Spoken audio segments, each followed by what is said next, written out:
How's it going, ladies and gents? So recently I made a video about some former NBA players who would be much better if they played in the modern NBA.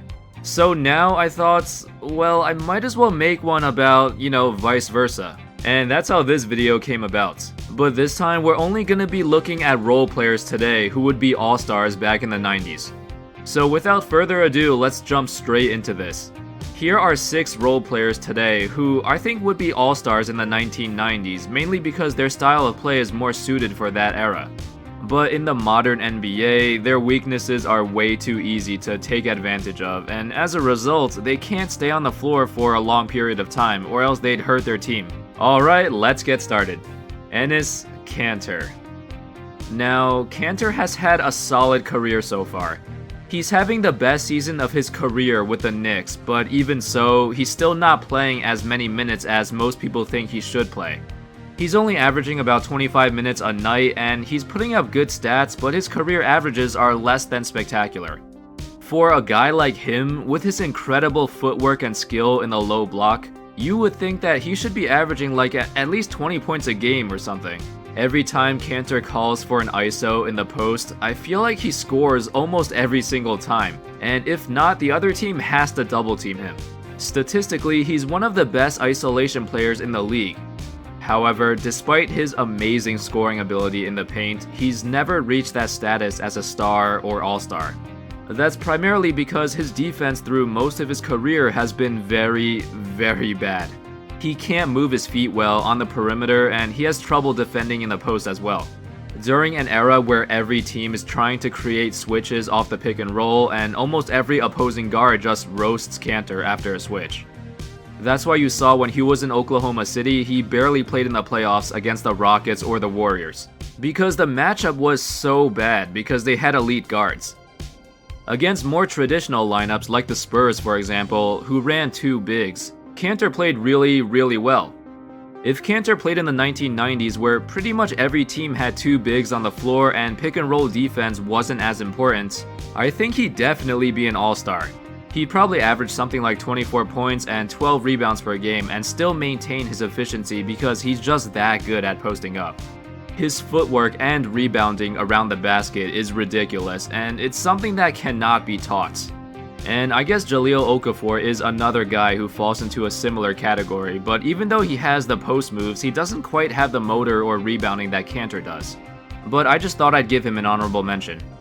Next up, Harrison Barnes. I know Barnes has been the leading scorer for Dallas in the last 2 seasons, but I still consider him as a role player. Maybe he'd be a borderline all-star if Dallas had a better record, but I don't know.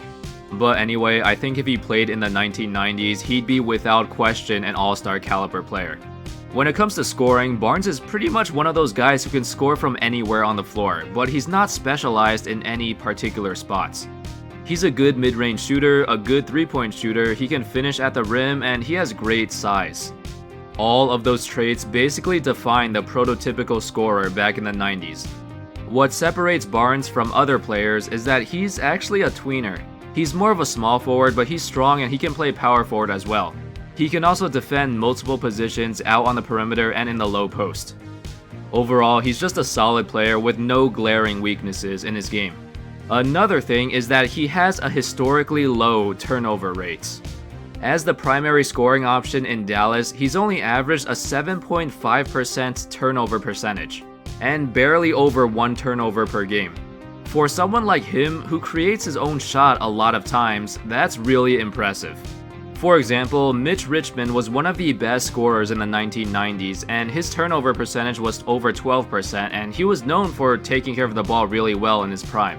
I'm not saying Barnes would be as good as a guy like Mitch Richmond, but I think if you put Barnes in the 90s with his skill set, he'd be an all-star for sure, and probably average close to 25 points per game as the first option. Greg Monroe. Monroe is kind of in the same vein as Kanter. He's not as great of a post scorer or a rebounder, but he's a much better passer. Monroe's court vision is the most underrated aspect of his game, but teams today don't value it that much because offenses are usually ran through their guards. Monroe does not get many opportunities to control the flow of the offense. However, in the 90s, he would get featured a lot more. His main weakness is that he's kinda slow and he has issues defending on the perimeter, but just like Kanter, he won't have to worry about that as much. A lot of big men were really slow back then. Additionally, having a big man who can post up and pass like Greg Monroe would be much more valuable because it opens the game up. Monroe can find cutters cutting to the rim and make some plays to take some pressure off of the perimeter guys. You might think that he'd have some issues going up against the great centers of the 90s, but Monroe is surprisingly a solid post defender. If he doesn't have to run around chasing perimeter players like he does today, he can hold his own down there. I can see him averaging like 20 points, 10 rebounds, and maybe 4 or 5 assists per game.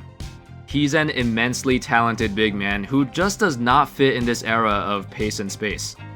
Lou Williams. Sweet Lou, man. Honestly, he's one of my favorite players ever, and I think he'd be an all-star in this era if he was given the spotlight. But he's best suited for coming off the bench. Mainly because he just doesn't have the size or defensive ability to guard all of these superstar guards today. However, if he played in the 90s, he would definitely be an all-star because he'd be given the green light to keep shooting. With his combination of handles, shooting ability, and his craftiness in drawing fouls, he would be put in a similar role as all-stars like Tim Hardaway or Hershey Hawkins. Now obviously, Lou is nowhere near the passer that Hardaway was, but he can match both of them in scoring. Lou actually has a higher career points per 36 minutes average than both Hardaway and Hawkins. They're all undersized guards who can heat up instantly and score, but also had matchup problems against guys bigger than them. But still, back then, it wasn't as common to the point where every single team had an oversized shooting guard. Like, most of those guys were like 6'3", 6'4", and not really that strong. And also, in an era where guards were usually not the primary scorers on their teams, having Lou would be great for that extra scoring punch.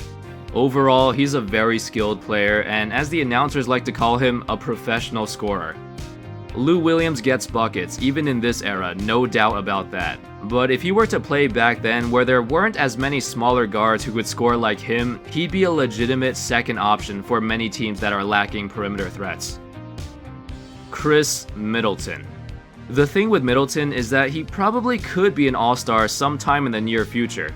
He made massive improvements in his game since coming into the league, and every year it seems like he adds something new. His problem right now is that he's never going to be the best player on his own team because, well, Giannis is there. Unless the Bucks go on a tear and win a ton of games, Middleton probably won't be an all-star anytime soon. But in the 90s, I think he would, mainly because his size at the shooting guard and small forward spot is a huge advantage. Middleton is listed at 6'8", 230 pounds, which is enormous compared to the wing players back then. He's already a good post-up player, but he doesn't use it that often, because opposing teams today try to avoid putting a smaller guy on him. However, back then, most teams do not have the luxury of doing that because, like I mentioned earlier, guards were just much smaller, especially if you put Middleton at the 2. He'd have a ridiculous size advantage. Combine that with his good playmaking skills, his great shooting stroke, his decent handles, and you've got yourself a premier all-around wing player who'd be a perennial all-star in that era. Last but not least, Serge Ibaka. To be honest, I don't watch Ibaka now as much as I did before when he was on OKC. I've seen the highlights though, and he still seems very good defensively. He still shoots pretty well, but he does look a bit slower nowadays. Ibaka is a great help defender, and on offense he can spread the floor for his guards, or if he's playing with a dominant center, he can spread the floor for him as well. And he'd also be amazing in the pick and roll and pick and pop. The team who has Ibaka would be running a lot more plays for him to score because he's surprisingly a very versatile scorer. The only problem is that he needs his teammates to help set him up. And back then, there were more pass-first point guards, and that would greatly benefit Ibaka. He won't be averaging like 25 points a game or something, but when you factor in his defensive versatility, the all-around package would turn him into an all-star caliber player. Ibaka is a very unique player, and that gets overlooked sometimes by the fans. How many players in NBA history can do what Ibaka does? Which is, being able to compete for Defensive Player of the Year when he was younger, while also being a stretch 4. There aren't many players like that at all. If you throw him into the 90s, he'd be a huge game changer no matter what team he's on, because he can change the game plan of an entire offense or defense with his skill set. He'd be the perfect complementary piece, and he would open up the floor so much for everyone.